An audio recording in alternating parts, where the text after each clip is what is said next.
Hello বন্ধুরা, তোমরা সবাই কেমন আছো? আশা করছি খুব ভালো আছো। আমি অনেক ভালো আছি। আর আজকে ছিল কিন্তু আমাদের মাঠে রান্না, তাই আমরা সবাই কিন্তু রেডি হয়ে চলে গেছিলাম।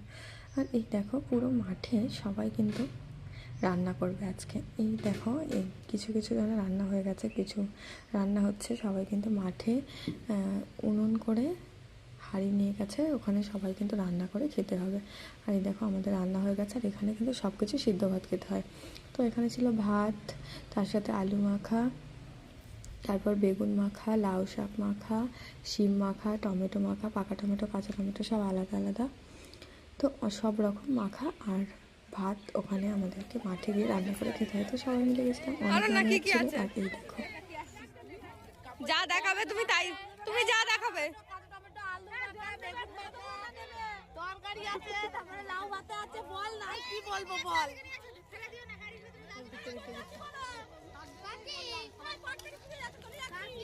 দাঁড়াও দাঁড়াও দাঁড়াও দাঁড়াও দাঁড়াও।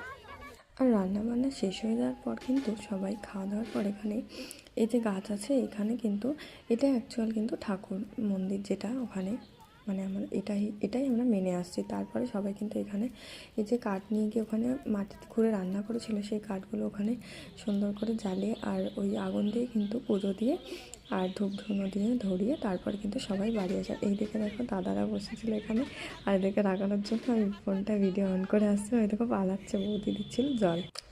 আমরা খাওয়া দাওয়া সব কমপ্লিট করার পর আমরা বাড়ির পথে রওনা দেবো। এই যে দেখো দেখো, বৌদি নিয়েছে দুটো হাঁড়ি, আর সেটা নিয়ে সবাই একটু হাসাহাসি করছিলাম আর অনেক মজা হচ্ছিলো। আর তোমাদের যারা যারা এই ভিডিওটা দেখছো, কাদের বাড়িতে বা এরকম পাড়াতে মাঠে রান্না হয় একসাথে সবাইকে অনেক মজা হয়, তারা একটু কমেন্ট করো। টাটা, দেখা হচ্ছে নেক্সট ভিডিওতে।